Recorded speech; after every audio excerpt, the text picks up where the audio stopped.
Hello students, हम matrix और determinants की लगभग बहुत सारी प्रॉपर्टीज़ हम यहाँ पढ़ चुके हैं। अब स्टूडेंट मैट्रिक्स और डिटरमिनेंट्स की जो प्रॉपर्टीज़ हमने डिस्कस की है या पढ़ी है, उनका यूज करके स्टूडेंट हम जो लीनियर इक्वेशंस होती है उसके सिस्टम का जो सॉल्यूशन होता है वो किस तरीके से फाइंड आउट करते हैं, वो हम इस लेक्चर में डिस्कस करेंगे। तो सबसे पहले हम बात करते हैं कि student system of linear equations क्या होता है। तो जैसे कि स्टूडेंट हम अर्लियर क्लासेज में हम ये डिस्कस कर चुके हैं, 3x + 5y = 7 and 2x + 3y = 8। तो ये आप यहाँ पर स्टूडेंट दो लीनियर इक्वेशन देख रहे हैं। तो जैसे कि हम जानते हैं स्टूडेंट, इन दोनों लीनियर इक्वेशंस के अंदर सॉल्यूशन से जो वैरायटी बनती है उसमें क्या होगा स्टूडेंट, या तो ये दोनों यूनिक सॉल्यूशन कंटेन करेंगी या फिर नो सॉल्यूशन, और या फिर क्या आएगा स्टूडेंट इसमें इनफाइनाइटली मैनी सॉल्यूशन।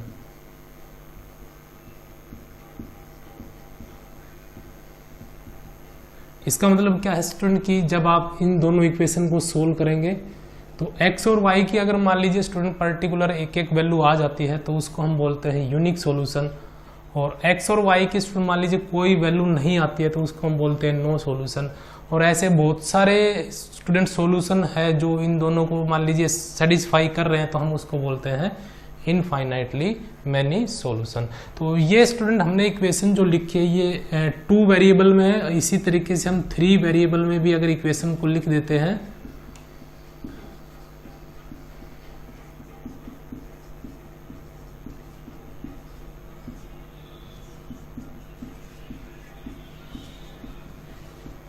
ये 3 इक्वेशन स्टूडेंट मैंने यहाँ लिख दी है, 3 वेरिएबल में है। तो अगर हमें इनका सॉल्यूशन फाइंड आउट करना हो तो इसमें भी स्टूडेंट हमारे पास 3 ही वैरायटी रहेगी, या तो हमारा यूनिक सॉल्यूशन आएगा इनका, या नो सॉल्यूशन आएगा, या फिर इनफाइनाइटली मैनी सॉल्यूशन आएगा। और स्टूडेंट अगर मान लीजिए यूनिक सॉल्यूशन है तो हमसे पूछ भी लिया जाता है कि वो यूनिक सॉल्यूशन हमें फाइंड आउट करके बताइए। तो ये स्टूडेंट हम क्या करेंगे इस लेक्चर में, इसको मैट्रिक्स और डिटरमिनेंट्स का यूज करके इस तरह की इक्वेशंस को हम सोल्व करेंगे। तो सबसे पहले हम बात करते हैं स्टूडेंट, मैंने यहाँ पे कंसीडर कर लिया है एक सिस्टम ऑफ लीनियर इक्वेशन, मैंने यहाँ कंसीडर कर लिया है 3 वेरिएबल में। तो इस तरीके से हमारे सामने ये एक सिस्टम है स्टूडेंट। अब मैं क्या कर रहा हूँ स्टूडेंट, इसको मैट्रिक्स और डिटरमिनेंट से हम क्या करेंगे, लिंक करेंगे। तो किस तरीके से करते हैं, सबसे पहले क्या करेंगे स्टूडेंट, हम एक कोफिशिएंट मैट्रिक्स बनाएंगे। और वो किस तरीके से बनानी है, जो एक्स वाई जेड के जो कोफिशिएंट है स्टूडेंट, इसी ऑर्डर में आप यहाँ पर अलग से एक्स वाई जेड के जो कोफिशिएंट है उनको आप लिख लीजिए। तो क्या बनेगा, जैसे यहाँ एक्स का कोफिशिएंट है a1, और इस तरीके से रो के अंदर ही कॉलम के अंदर इस तरीके से अरेंज कर लीजिए, ऐसे रो के अंदर अरेंज कर लीजिए। तो इस तरीके से अरेंज कर रहा हूँ, कोफिशिएंट a1, यहाँ कोफिशिएंट है b1, यहाँ कोफिशिएंट है c1। और अभी क्योंकि ये कोफिशिएंट नहीं है, कॉन्स्टेंट टर्म है, तो इसको बाद में यूज करेंगे। पहले हम कोफिशिएंट मैट्रिक्स बना रहे हैं। इसी तरीके से इनके कोफिशिएंट लेंगे तो ये आएगा a2, b2, c2, और इनको हम क्या लिख सकते हैं a3, b3 और c3। इसको आप क्या करें स्टूडेंट, एक मैट्रिक्स के रूप में कन्वर्ट कर दीजिए इस अरेंजमेंट को।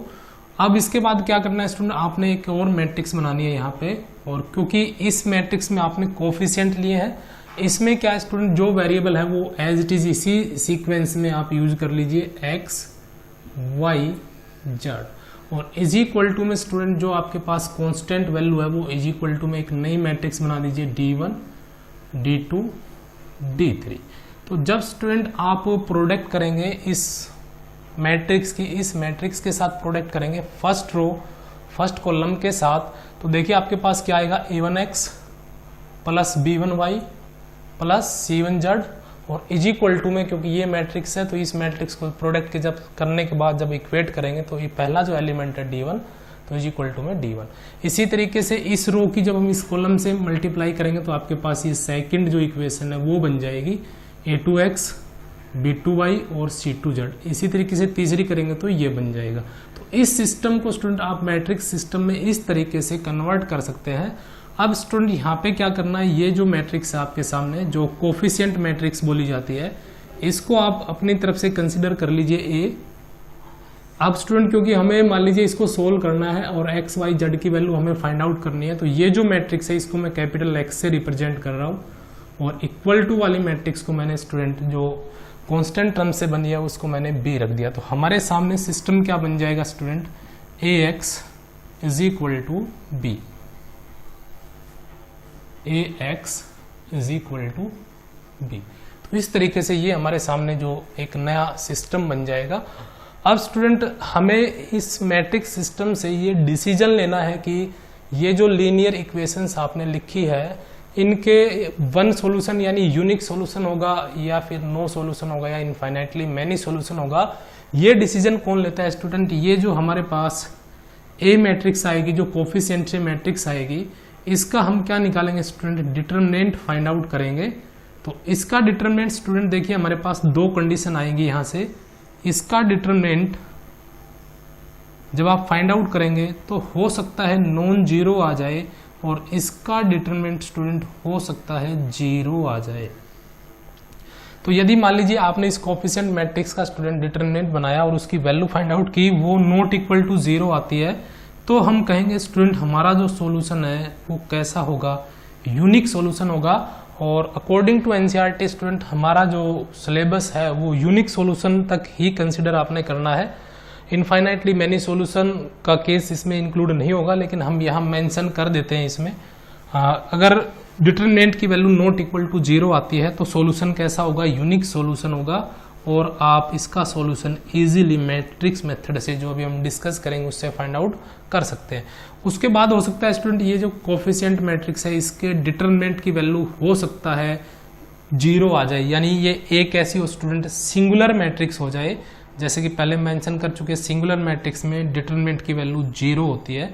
तो स्टूडेंट हमारे पास जो सॉल्यूशन है वो फाइंड आउट करने के लिए स्टूडेंट, क्योंकि दो ही वैरायटी हमारे पास बचती है यहाँ पे, या तो इनफाइनाइटली मैनी सॉल्यूशन या फिर नो सॉल्यूशन। यूनिक सॉल्यूशन का ये एक ही केस है। इसकी कंडीशन क्या है student, determinant of A not equal to zero होना चाहिए। अब हम बात करते हैं स्टूडेंट अगर डिटरमिनेंट की वैल्यू जीरो आ जाती है तो हम क्या करेंगे, ए की स्टूडेंट एडजॉइंट ऑफ बी से प्रोडक्ट करेंगे। यानी ये जो आपके सामने मैट्रिक्स है स्टूडेंट, इसका हम क्या फाइंड आउट करेंगे, एडजॉइंट फाइंड आउट करेंगे और उसकी किससे प्रोडक्ट कर देंगे, ए से प्रोडक्ट कर देंगे। तो हमारे पास स्टूडेंट ये जो रिजल्ट है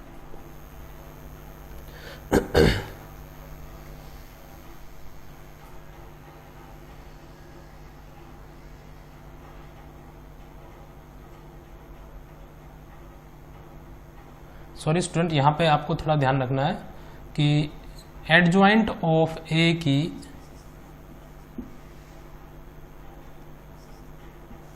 हम किससे प्रोडक्ट करेंगे स्टूडेंट, बी से प्रोडक्ट करेंगे। क्योंकि बी का जो एडजॉइंट है स्टूडेंट, क्योंकि वैसे भी ये देखना स्क्वायर मैट्रिक्स नहीं है यहाँ पे, तो एडजॉइंट जो हम पहले भी डिस्कस कर चुके हैं स्क्वायर मैट्रिक्स का निकलता है। और वैसे भी इस सिस्टम में स्टूडेंट एडजॉइंट जो है वो ए मैट्रिक्स का ही आपने फाइंड आउट करना है। तो एडजॉइंट ऑफ ए निकालेंगे और उसकी स्टूडेंट ये जो मैट्रिक्स हमारे पास इससे हम प्रोडक्ट करेंगे। तो इसमें भी हमने यही करना है स्टूडेंट, एडजॉइंट ऑफ ए की दूसरे पार्ट में भी हमने यही करना है। और ये स्टूडेंट अब हमें चेक करना है कि ए का डिटरमिनेंट जीरो है, फिर उसके बाद हमने क्या करना है, एडजॉइंट ऑफ ए की बी से प्रोडक्ट करनी है और यहाँ भी एडजॉइंट ऑफ ए की बी से प्रोडक्ट करनी है। तो हमारे पास यहाँ पे स्टूडेंट ये दो केस बनेंगे। तो हो सकता है ये प्रोडक्ट भी हमारे पास जीरो आ जाए और हो सकता है ये प्रोडक्ट हमारे पास जीरो नहीं आए। यानी जब ए का डिटरमिनेंट जीरो आएगा तो हम क्या फाइंड आउट करेंगे, adjoint of A into B, A का एडजॉइंट निकालेंगे, कोफैक्टर निकालेंगे, उससे जो मैट्रिक्स बनेगी उसका ट्रांसपोज लेंगे तो वो बन जाएगा एडजॉइंट ऑफ ए। उसकी किससे प्रोडक्ट कर देंगे, बी से। तो ये जो प्रोडक्ट है हो सकता है स्टूडेंट जीरो आए और हो सकता है ये प्रोडक्ट जीरो नहीं आए।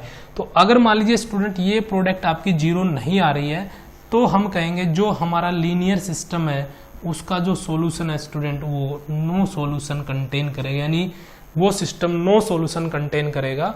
और adjoint of A into B अगर जीरो आ जाता है तो स्टूडेंट जो हमारा सिस्टम है वो नो सॉल्यूशन भी कंटेन कर सकता है या फिर इनफाइनाइटली मैनी सॉल्यूशन भी कंटेन कर सकता है।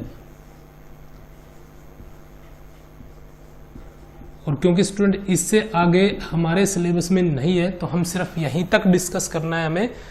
तो एक बार मैं फिर रिकैप कर देता हूँ स्टूडेंट, यहाँ पे जो मैट्रिक्स सिस्टम बनेगा आपके सामने ये वाला, उसमें आपने जो कोफिशिएंट मैट्रिक्स लिया है यानी कोफिशिएंट से जो मैट्रिक्स लिया है उसका हम क्या फाइंड आउट करेंगे, डिटर्मिनेंट। अगर वो डिटर्मिनेंट स्टूडेंट जीरो आ रहा है, sorry not equal to zero आ रहा है, तो सॉल्यूशन होगा यूनिक सॉल्यूशन। और उस डिटर्मिनेंट की वैल्यू स्टूडेंट जीरो आ रही है तो फिर हमें क्या करना है, एडजॉइंट ऑफ ए की, यानी एडजॉइंट ऑफ ए हमें फाइंड आउट करना है, उसकी बी से प्रोडक्ट करनी है। तो प्रोडक्ट करने के बाद वो प्रोडक्ट हो सकता है स्टूडेंट एक जीरो मैट्रिक्स आए और हो सकता है वो प्रोडक्ट जीरो मैट्रिक्स नहीं आए। अगर वो प्रोडक्ट स्टूडेंट जीरो मैट्रिक्स आती है तो जो सॉल्यूशन है वो या तो स्टूडेंट नो सॉल्यूशन होगा या फिर क्या होगा, इनफाइनाइटली मेनी सॉल्यूशन। और स्टूडेंट ये प्रोडक्ट जो है नॉट इक्वल टू जीरो आ जाती है तो फिर कंफर्म होगा, हम लिख देंगे वहां पे कि जो लीनियर सिस्टम है वो क्या कंटेन करेगा, नो सॉल्यूशन कंटेन करेगा।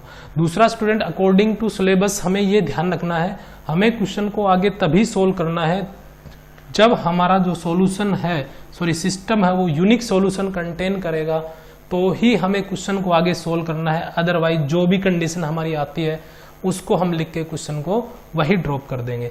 अब हम बात करते हैं स्टूडेंट, अगर यूनिक सॉल्यूशन कंटेन कर रहा है, डिटरमिनेंट ऑफ ए की वैल्यू जीरो नहीं आती है तो यूनिक सॉल्यूशन होगा। तो वो यूनिक सॉल्यूशन स्टूडेंट हमें कैसे फाइंड आउट करना है, ये देखिए स्टूडेंट कैसे डिस्कस करते हैं अब हम इसको। तो ये जो हमारा सिस्टम बना है स्टूडेंट, इसको मैं फॉर यूनिक सॉल्यूशन के लिए कंटेन कर रहा हूं, फॉर यूनिक सॉल्यूशन, यानी सॉल्यूशन यूनिक हो या कंटेन यूनिक सॉल्यूशन, तो हमें सॉल्यूशन कैसे फाइंड आउट करना है। तो आप इस लीनियर सिस्टम को इस तरीके से लिखे, ax is equal to B. और स्टूडेंट अब यहां मैं क्या कर रहा हूं, प्री मल्टीप्लाई कर रहा हूं, pre multiplying both side by A inverse. तो आप बोथ साइड ए इनवर्स से मल्टीप्लाई करेंगे तो ये आ जाएगा A inverse of A X is equal to A inverse into B, A inverse into A into X, और इसको आप ऐसे भी लिख सकते हैं is equal to A inverse into B. और ए इनवर्स की ए मैट्रिक्स से प्रोडक्ट करेंगे तो किसी भी मैट्रिक्स के इनवर्स की उस मैट्रिक्स से प्रोडक्ट करते हैं तो आइडेंटिटी मैट्रिक्स आता है is equal to A inverse into B. और x की जब हम आइडेंटिटी मैट्रिक्स से प्रोडक्ट करेंगे तो क्या आ जाएगा, x is equal to A inverse into B. और x जो है देखिए स्टूडेंट हमने क्या कंसिडर किया हुआ, ये मैट्रिक्स हमने कंसिडर की हुई है तो यहां हम लिख देंगे x y z is equal to, तो ये आ जाएगा ए इनवर्स इंटू बी। तो अब हमें क्या करना है स्टूडेंट, देखिए जब भी हमें x y z की वैल्यू फाइंड आउट करनी है तो हम क्या करेंगे स्टूडेंट, जो लीनियर इक्वेशन को जब हमें सोल्व करना है और वो सोल्व करने के बाद एक्स वाई जेड की वैल्यू बतानी है तो आप डायरेक्ट कैसे सोल्व करेंगे, पहले आप डिटरमिनेंट फाइंड आउट करेंगे। यूनिक सॉल्यूशन के लिए डिटरमिनेंट क्या होना चाहिए, नॉट इक्वल टू जीरो होना चाहिए, तो ही आप ये मेथड आगे लगाएं। अदरवाइज जो भी आपकी कंडीशन आती है इनमें से आप वो लिख के ड्रॉप कर दीजिए उसको। तो यहाँ यूनिक सॉल्यूशन आ गया, यूनिक सॉल्यूशन के बाद स्टूडेंट हमें क्या करना है, सीधा हम यहाँ से शुरू करेंगे। एक्स वाई जेड का जो मैट्रिक्स बनेगी उसको हम इक्वल रखेंगे ए इनवर्स इंटू बी। तो सबसे पहले हम स्टूडेंट क्या फाइंड आउट करेंगे, जो कोफिशिएंट मैट्रिक्स है इसका हम इनवर्स फाइंड आउट करेंगे। और इनवर्स हम स्टूडेंट जो हमने फॉर्मूला डिस्कस कर चुके हैं उससे ही हम फाइंड आउट करेंगे। एडजॉइंट ऑफ ए को हम डिवाइड कर देंगे किससे, ए से, ए के डिटरमिनेंट से। तो ये हमें मिल जाएगा स्टूडेंट ए इनवर्स, और ये जो भी वैल्यू आएगी स्टूडेंट उसको हम बी से मल्टीप्लाई कर देंगे तो ये हमारे सामने एक मैट्रिक्स आ जाएगी। फिर हमें क्या करना है स्टूडेंट, पहली जो वैल्यू आएगी इधर मैट्रिक्स की उसमें x की वैल्यू बन जाएगी, दूसरी जो वैल्यू आएगी y की, और तीसरी जो वैल्यू बन जाएगी वो z की। तो जब भी हमें x y z की वैल्यू फाइंड आउट करनी होगी स्टूडेंट तो हम ये मेथड यहाँ पे अप्लाई करेंगे। इसके बाद आता है स्टूडेंट की जो सिस्टम है हमारा लीनियर इक्वेशन का वो कितनी तरह का होता है, तो दो तरह का सिस्टम होता है, कंसिस्टेंस एंड इनकंसिस्टेंस। तो कंसिस्टेंस सिस्टम में स्टूडेंट क्या होता है, जो हमारा सिस्टम है वो कंटेन करता है या तो वन सॉल्यूशन या मोर देन वन सॉल्यूशन, यानी एक सॉल्यूशन हो या फिर क्या हो, मोर देन वन हो। तो यहाँ स्टूडेंट या तो हमारे पास यूनिक सॉल्यूशन है या फिर इनफाइनाइटली मैनी सॉल्यूशन। सॉल्यूशन हमारे केस में दो ही है स्टूडेंट यहाँ पे, और तीसरा जो केस है स्टूडेंट वो किसका है, नो सॉल्यूशन का है। तो इनकंसिस्टेंस कंडीशन तो या सिस्टम एक ही केस में रहेगा जब हमारा सॉल्यूशन क्या हो, नो सॉल्यूशन हो, यानी एडजॉइंट डिटरमिनेंट ए की वैल्यू स्टूडेंट 0 हो और जो एडजॉइंट ऑफ ए की बी से प्रोडक्ट करे तो वो क्या आ जाए स्टूडेंट, नॉट इक्वल टू 0 आ जाए, तो क्या सिस्टम होगा, नो सॉल्यूशन, यानी सिस्टम हो जाएगा इनकंसिस्टेंस। और इसके अलावा स्टूडेंट यूनिक सॉल्यूशन हो या इनफाइनाइटली मैनी सॉल्यूशन हो, तो इन दोनों केसेस में स्टूडेंट जो सिस्टम है, लीनियर सिस्टम है, वो कैसा होगा, कंसिस्टेंस होगा। तो आप इसको वन और मोर सॉल्यूशन भी कह सकते हैं या फिर यूनिक और इनफाइनाइटली मैनी सॉल्यूशन भी कह सकते हैं, किसके लिए, सिस्टम ऑफ लीनियर इक्वेशन के लिए।